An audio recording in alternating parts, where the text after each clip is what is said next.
Bienvenue dans l'émission Saveurs divines. Cette bonne nouvelle du royaume sera prêchée dans le monde entier pour servir de témoignage à toutes les nations. Alors viendra la fin. Ce pain céleste vous est présenté par Immaculée Niraneza.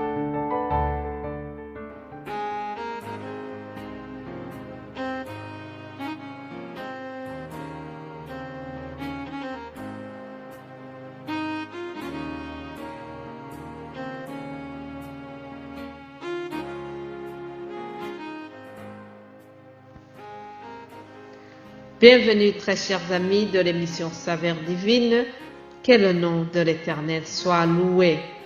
J'ai la grâce de commencer ma journée encore une fois en vous partageant l'histoire de la naissance de Jésus-Christ. Comme vous le savez, nous sommes en train de voir ce verset 5 du chapitre 9, prophète Ésaïe, chapitre 9, verset 5. Toute l'histoire de la naissance de Jésus-Christ est merveilleuse. Elle est miraculeuse. Pourquoi? Chers amis, l'histoire de Jésus, de sa naissance est miraculeuse parce que, à part Marie, la mère de Jésus-Christ, aucune autre jeune fille n'a conçu un enfant par la puissance du Saint-Esprit. Ce fut un événement vraiment unique. C'est pourquoi la bienheureuse Marie n'y croyait pas lorsque l'ange est venu lui annoncer cela. Lisons comment cela s'est passé. Évangile selon Luc, chapitre 1, à partir du verset 26. Je lis au nom de Jésus-Christ. Au 6e mois, l'ange Gabriel fut envoyé par Dieu dans une ville de Galilée appelée Nazareth, auprès d'une vierge fiancée à un homme de la maison de David nommé Joseph. Le nom de la vierge était Marie.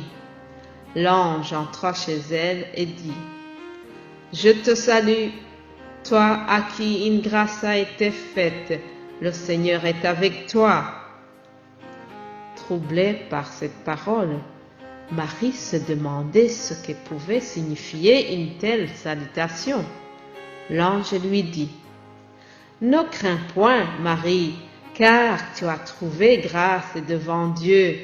Et voici, tu deviendras enceinte, et tu enfanteras un fils, et tu lui donneras le nom de Jésus.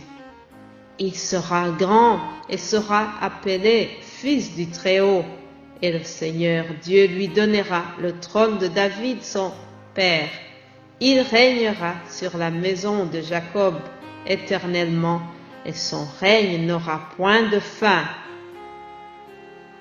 Marie dit à l'ange: « Comment cela se fera-t-il, puisque je connais point d'homme? »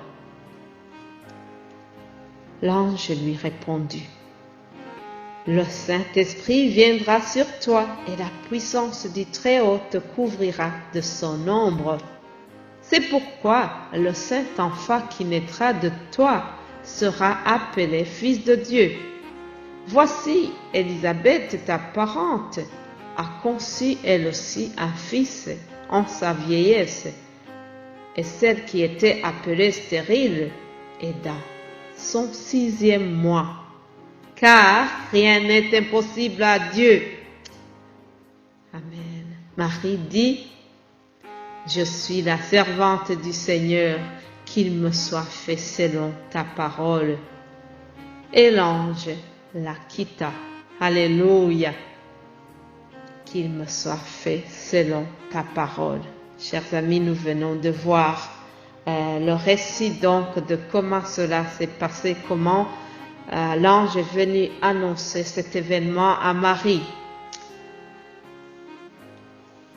Comment cela se fera-t-il, puisque je ne connais pas d'homme? Voilà, Marie n'y croyait pas, c'était vraiment quelque chose de surprenant, ce qui est normal pour cette jeune fille. Comment se fera-t-il? Aujourd'hui, peut-être tu m'écoutes en te posant une question pareille. Il y a quelque chose qui te semble impossible, quelque chose qui te semble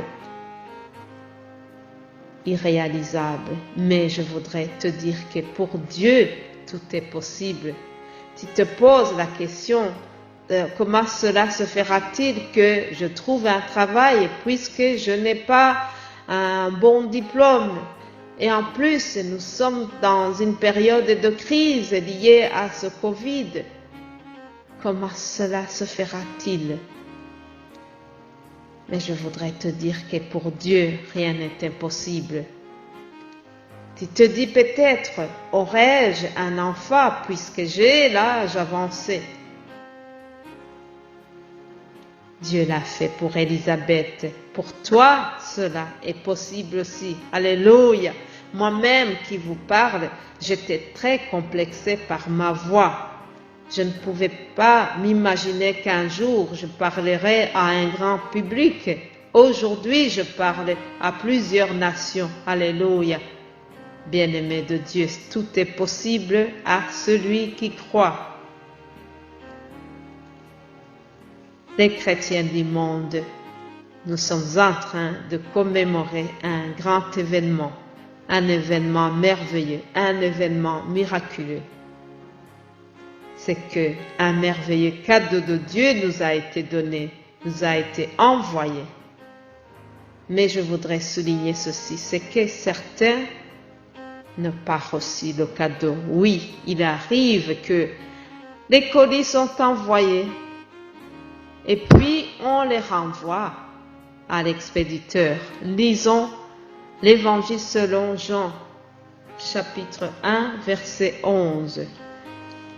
Il est écrit ceci. Cette lumière était la véritable lumière qui, en venant dans le monde, éclaire tout homme.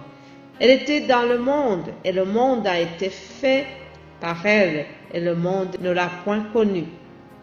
Elle est venue chez les siens et les siens ne l'ont point reçue. Mais à tous ceux qui l'ont reçue, à ceux qui croient en son nom, elle a donné le pouvoir de devenir enfants de Dieu, lesquels sont nés non du sang, ni de la volonté de la chair, ni de la volonté de l'homme, mais de Dieu. Alléluia. Chers amis, je voudrais vous supplier, si par hasard vous écoutez ce message et que vous n'avez pas encore reçu Jésus-Christ, je vous supplie, aujourd'hui, il frappe encore à votre porte. Dieu frappe à la porte. Dieu vous rappelle qu'il vous a envoyé un colis, un cadeau merveilleux, un cadeau exceptionnel, un cadeau qui donne la vie éternelle. Alléluia. Alors, ne renvoyez pas ce cadeau. Ne le renvoyez pas. N'endurcissez pas votre cœur. Que le Saint-Esprit vous aide à bien comprendre ce mystère. Nous allons continuer demain pour cette méditation. En attendant, je vous souhaite de passer une excellente journée. Soyez bénis au nom de Jésus-Christ. Amen.